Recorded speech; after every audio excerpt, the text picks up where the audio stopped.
Hey, what's up Plus Ultra fam? It's me, Plus Ultraman, and it's time to jump back into my first what if on the channel. And as always, a quick recap. When we last left off, the Saiyans had done their training for 3 years, while Dr. Gero, motivated by the threat of alien invasions, came at his targets with a much more effective battle strategy. Thankfully, Bulma was able to get the remaining androids on the side of good. That, coupled with the fact that Goku and Vegeta were returning after a stint in the time chamber, spelled the end for the evil Dr. Gero. But the threat wasn't over yet, because the Neo Demon King, Piccolo Jr., had just returned to Earth. And we return to this story now. Also, I just want to preface this video by saying that I wanted to very much make this part a departure from the traditional Cell Saga, since it happens around the same time as the Cell Saga in canon. I'll elaborate more on that at the end of the video though, so stay tuned. Though he was extremely tired, Raditz picked himself off the ground, just enough to peer between the androids, Goku and Vegeta's quiet yet serious confusion, and Piccolo's constant chuckling. Because they had last seen Android 18 as their biggest threat, Goku and Vegeta especially, moved to take her on. But Bulma reveals herself from behind Android 16 and explains the situation to them. After a good amount of back and forth with all the Z fighters, the blue-haired woman was able to convince everyone that the androids were on their side now. In the confusion, 18 moves to attack Goku, but her brother knocks her out just before she could. Carrying her, he tells Trunks to grab his mother and follow him to Gero's lab before blasting off towards it. Trunks and 16 follow close behind him afterwards. Goku, sweat dropping from that situation being wrapped up so anticlimactically, looks to Piccolo and asks what he was doing back on Earth. His betrayal on Namek had sealed his fate as an enemy in the eyes of the Z fighters. He didn't just kill Turles, but he also hurt Gohan, and that was unforgivable. Piccolo again chuckled and asked how Gohan was currently doing. This is interrupted when Turles, finally catching his breath, rushes at him with rage in the Super Saiyan state, which to his credit did make Piccolo take him seriously for a bit. Sadly for Turles, Piccolo put him on the ground with a massive punch, rendering the Goku lookalike completely unconscious. Side note, I know it seems like Turles gets crapped on a lot in this series, but wait. No, there's no bright side, I'm just saying that I noticed it. Back to the story, Goku and Vegeta were put off by this because in that small showing of power, Piccolo's strength came frighteningly close to their own. Goku then told Piccolo, out of curiosity, to take off those massive weights, and he does so. But in classic Rock Lee fashion, these weights actually make huge craters in the lookout. It was a miracle they didn't fall all the way through. Those weights were 500 tons in total. I've taken them off 2 times in the last 3 years. He then powered up fully. Goku and Vegeta then began to power up themselves and are able to push themselves into their Super Saiyan states easily before going beyond even that into the second grade of Super Saiyan. Damn it! I was afraid he'd still be stronger. We could use that other form we found, but it slows us down too much. Vegeta, I told you we should've. Shut up! I know! Piccolo then began to chuckle and stretch even more, enjoying not being weighed down and the shifting power dynamics. Goku, I've wanted a rematch for a long time, but now I'm more interested in defeating that boy of yours. He's younger than you were when you killed my father, and yet he's unequivocally stronger than you and will likely continue to be so. Hell, he even discovered that Super Saiyan thing at a younger age than you. Yeah, my boy is something else.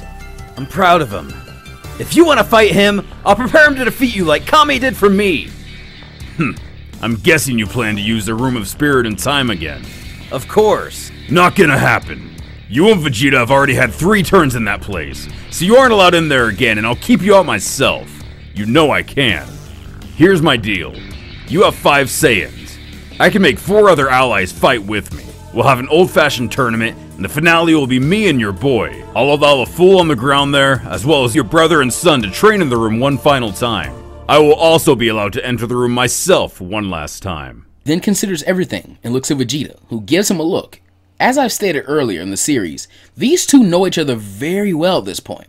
And to Goku, that look said, if it were my choice, you know I'd allow this. Goku's Saiyan blood was boiling at this point, and before he knew it, he said, Deal. And by the way, we have 6 Saiyans. My brats will also be fighting, so you'll need 5 allies, Namekian. Fine.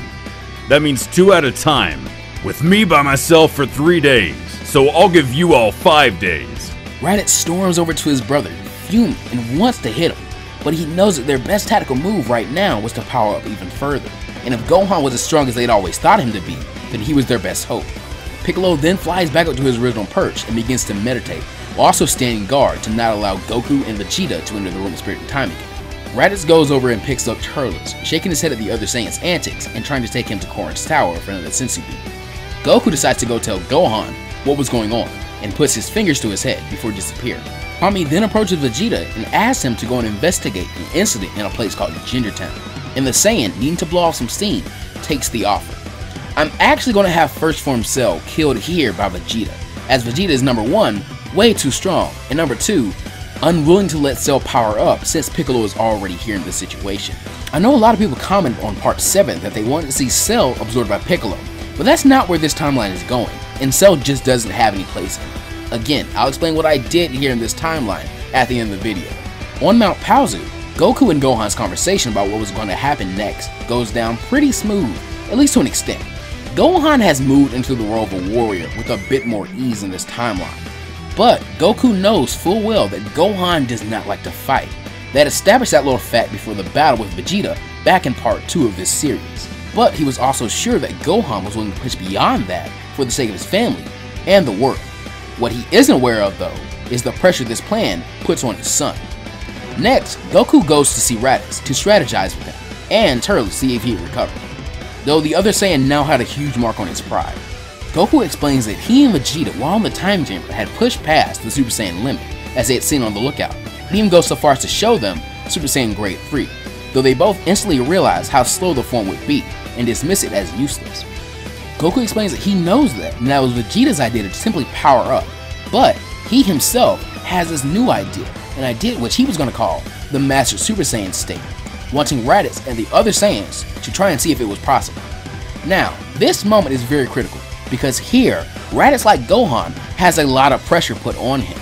Remember, he is now like his younger brother, so the idea of betting everyone's lives on this idea is very concerning. Raditz not only has his own life to fear, but now the life of his wife and child, and that's a big weight for him to bear. So the next day, Turles and Trunks decide to enter the time chamber with the goal of surpassing Piccolo and mastering their Super Saiyan power.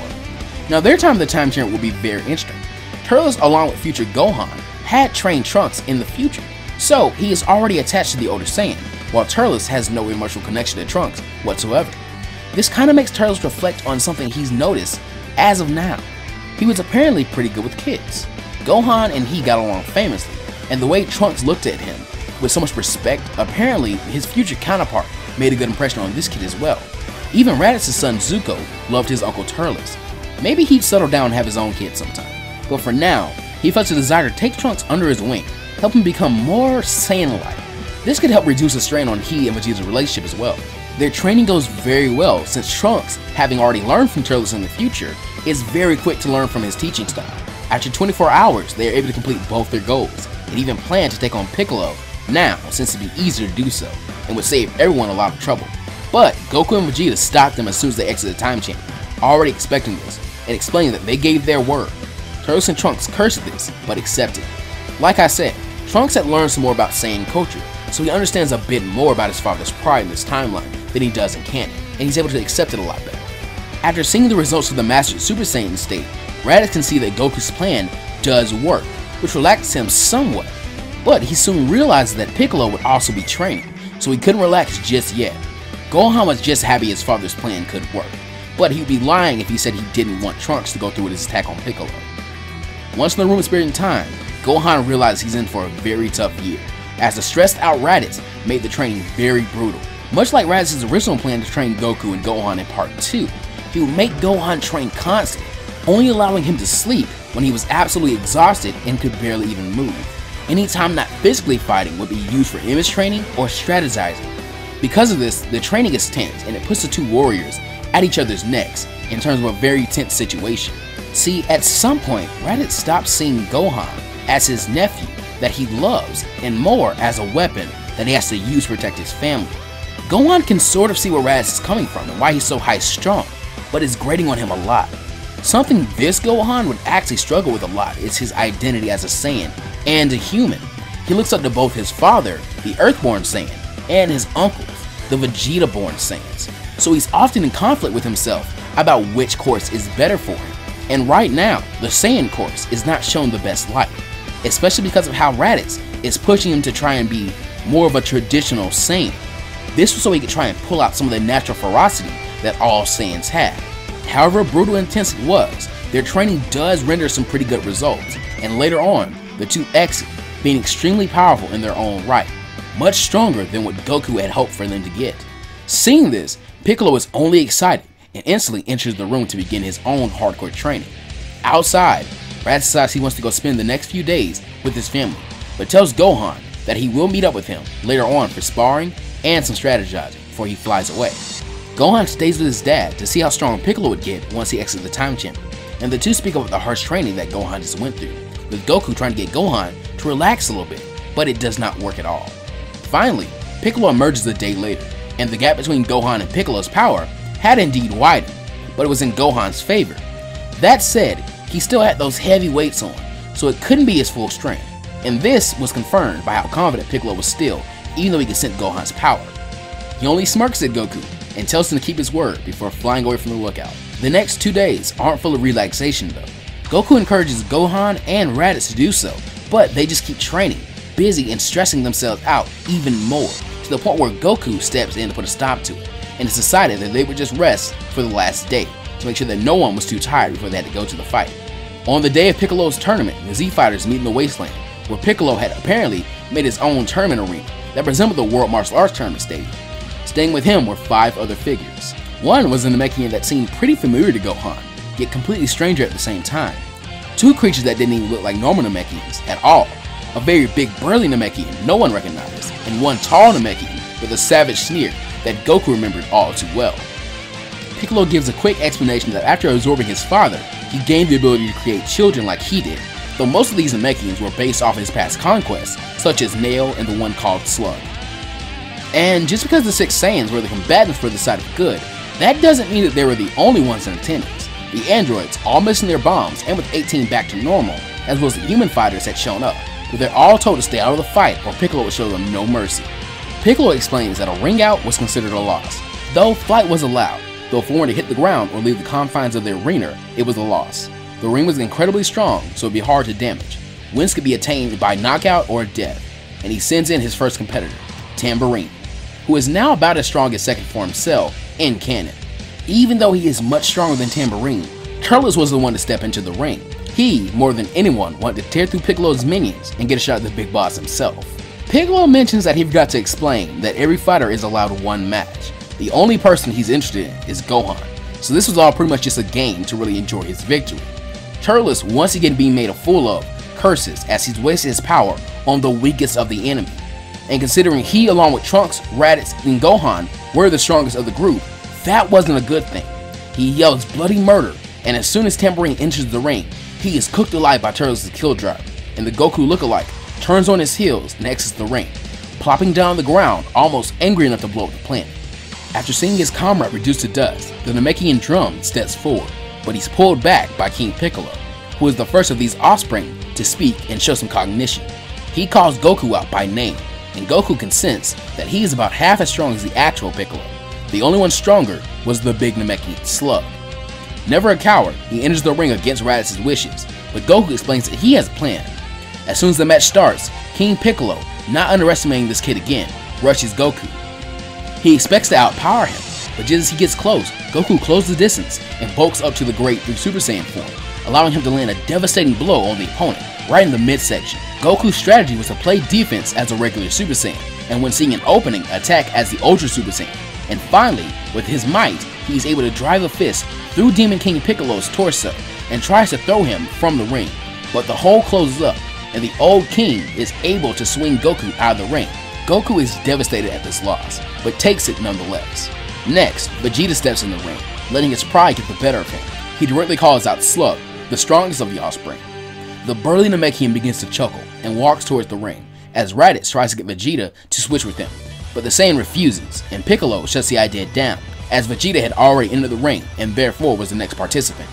Slug didn't waste any time and grew to a huge hulking size, deciding he'd crush the prince like the bug he was. But Vegeta thinks quick and, like Goku before him, bulks up to the Ultra Super Saiyan, making Goku yell out that it wasn't worth it for a few lucky hits and to go for a ring out. Vegeta only laughs at him and tells Goku that he thinks too nearly and catches the stomp of Slug. Vegeta is holding the massive foot up with a lot of strength, and Slug is just taunting him. He knew his victory was afoot, Get it? A foot?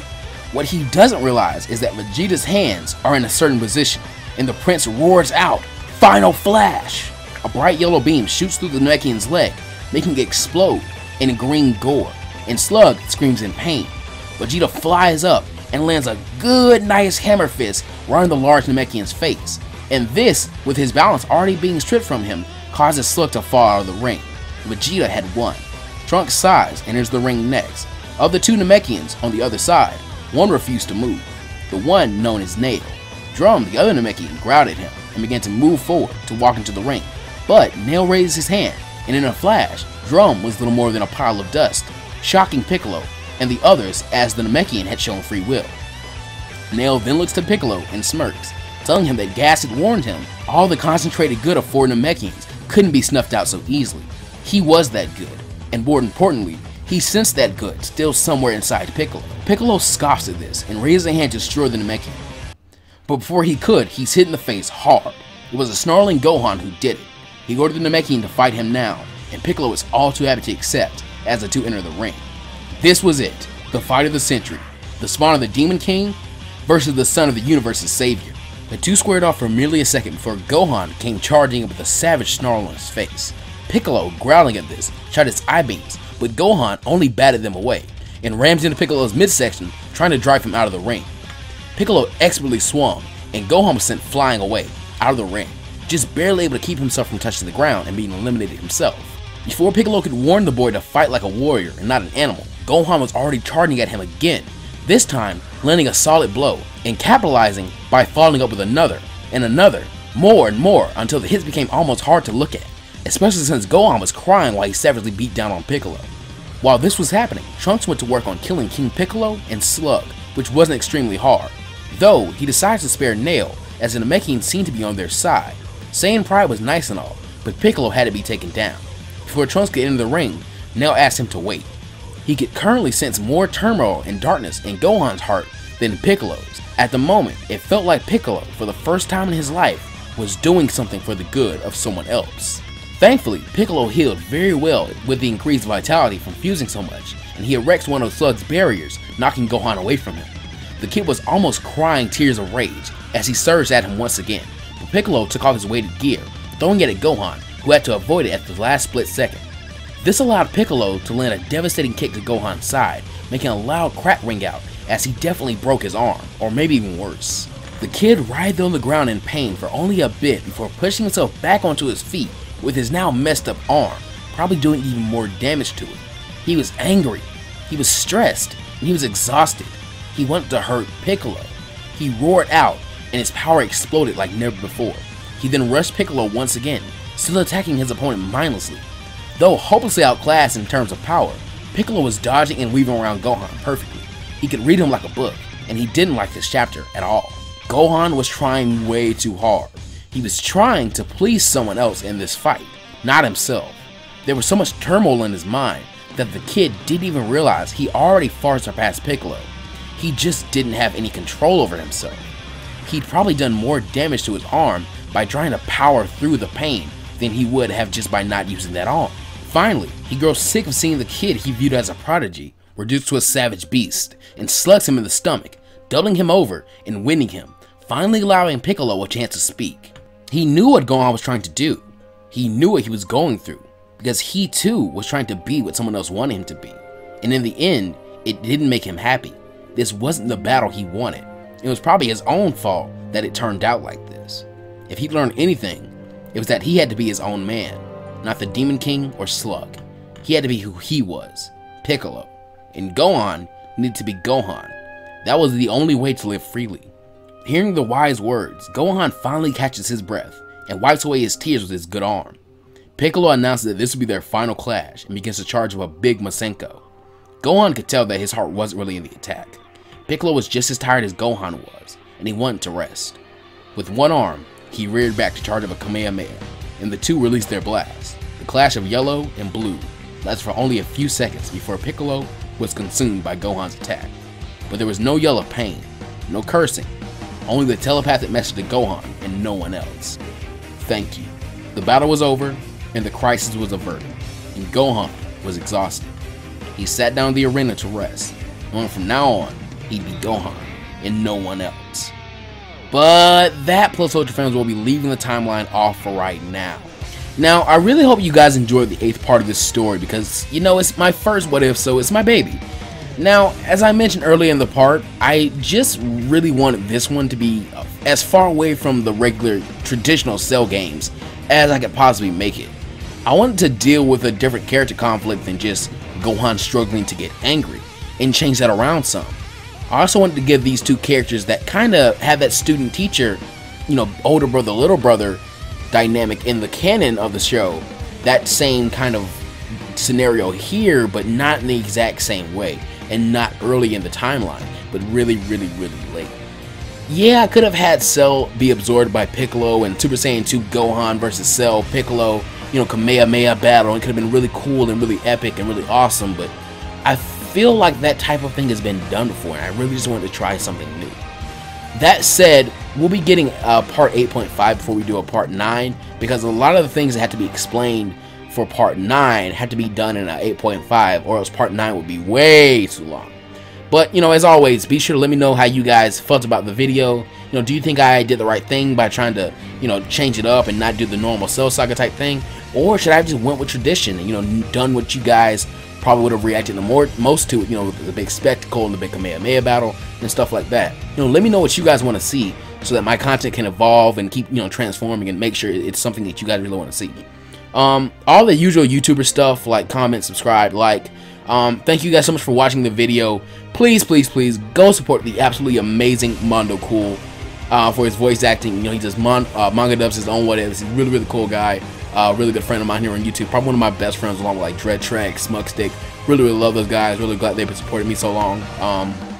But yeah, guys, as always, go beyond Plus Ultra. See you guys next time.